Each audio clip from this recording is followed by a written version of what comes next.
اس قرآن کا اہتمام نہیں کیا جاتا ہے، اس قرآن کو پڑھ کر اس پر عمل نہیں کیا جاتا ہے، اس قرآن کو پڑھ کر اس سے تعلیم حاصل نہیں کیا جاتا ہے، تو اللہ رب العالمین ایسی قوم کو برباد کر دیتا ہے، اللہ رب العالمین ایسی قوم کو نیست و نابود کر دیتا ہے، اللہ رب العالمین ایسی قوم کو تباہ و برباد کر دیتا ہے۔ اس حدیث میں یہی بیان فرمایا ہے۔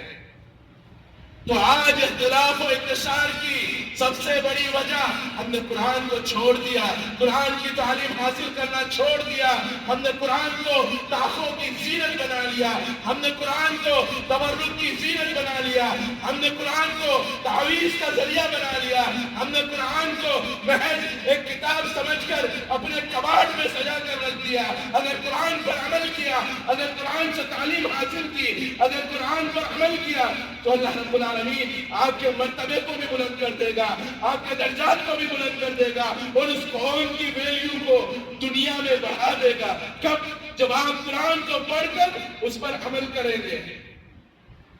اسی قرآن کے اندر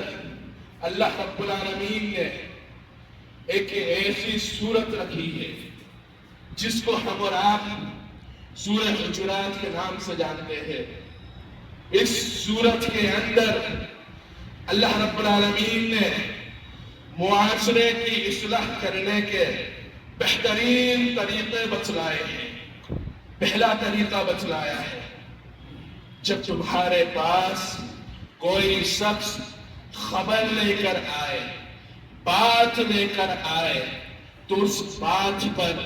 بغیر تحقیق کے عمل نہ کرو، اس بات پر بغیر تصدیق کے یقین نہ کرو، جب تک آپ کو اس کی حقیقت کا علم نہ ہو، جب تک اس بات کو نہ مانا۔ آئیے دیکھتے ہیں اللہ رب العالمین کیا فرماتا ہے۔ یا ایھا الذین آمنوا ان جاءکم فاسق بنبأ فتبینوا، اے ایمان والو، جب تمہارے پاس فاسق کوئی خبر لے کر آئے تو تم اس کی اچھے سے تحقیق کر لیا کرو،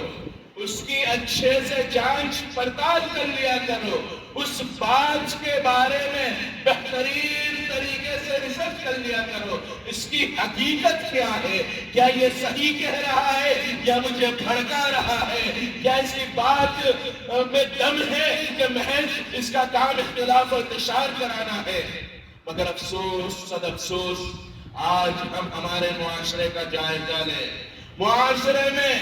ہم تک باتیں پہنچتی ہیں، نہ ہم تحقیق کرتے ہیں، نہ ریسرچ کرتے ہیں، نہ تفتیش کرتے ہیں، اس بات پر عمل کر کے دشمنی مول لے لیتے ہیں، تعلقات کو ختم کر دیتے ہیں اور اپنے آپ میں دوری پیدا کر لیتے ہیں۔ میرے بھائیوں، بغیر تحقیق کے بات کو ماننا کتنا بڑا نقصان دہ ہے۔ مثال کے طور پر ایک انسان بہترین تاجر ہے، بہترین تجارت کر رہا ہے، ایک آدمی آ کر پارٹنر کے خلاف بھڑکا رہا ہے کہ تیرے بارے میں یہ ایسی ایسی باتیں کرتا ہے، تیرے بارے میں پیچھے یہ تجھے دھوکہ دے رہا ہے،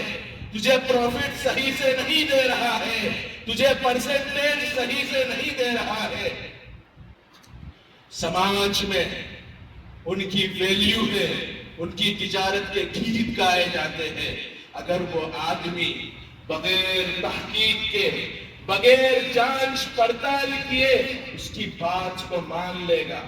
ذرا سوچئے کتنا نقصان ہوگا۔ ان دونوں پارٹنرز کے درمیان دشمنی ہوگی، ان دونوں پارٹنرز کے درمیان بغض و عداوت ہوگا، ان کے جو تجارتی تعلقات ہیں وہ ختم ہو جائیں گے، ان کے درمیان جو محبت ہے، جو الفت ہے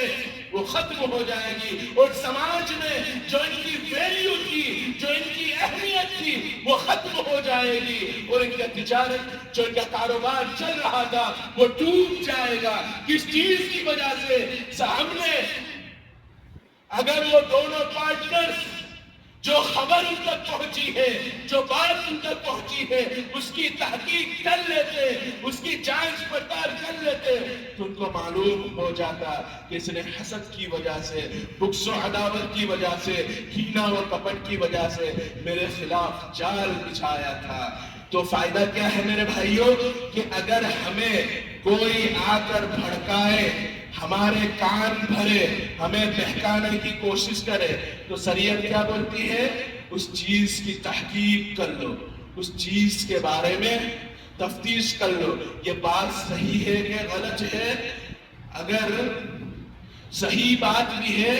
تو ہمیں خاموشی کے ساتھ اس آدمی سے دوری اختیار کر لینی چاہیے، دعا و سلام کے ساتھ تعلق رکھنا چاہیے، کیونکہ وہ آدمی فتنہ خور ہے۔ اگر وہ بات غلط ہے